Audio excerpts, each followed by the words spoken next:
Welcome to our Facebook page, friends. Let's make a beautiful craft work. We are drawing a peacock here. Let's make its feather by pasting colorful strip of paper. Fold it and paste it like this. Now make the body of the peacock using this blue craft paper. Paste circles and add more details like look at the beautiful feathers and it's ready. Cut circles from bubble wrap and paste it on the sheet of paper. Now color it like we are doing yellow and red color. We are drawing octopus here. Let's draw its tentacles. Paste googly eyes. Add more details using earbud and look, your artwork is ready.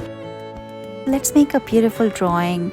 Cut different shapes from craft paper and paste it, and we are going to draw birds around it using sketch pen. It is a great way to teach kids geometric shapes and color it like this. Add more details like we are pasting leaves and cloud, and look, it is ready. Let's make this hen hatching egg craft. Make the body of the hen by tearing this white sheet of paper and paste all of them on the paper using double-sided tape. We are coloring it using a crayon like this, and look, paste its eyes, its beak, its feathers, its legs and an egg, and look, it is ready. Let's draw a group of animals hanging out together. It's a very easy drawing. Just draw these shapes and color it like this. Now draw its eyes like this. We are pasting these clay balls and press it and draw their eyes, and look, it is ready. Thank you so much for watching this video.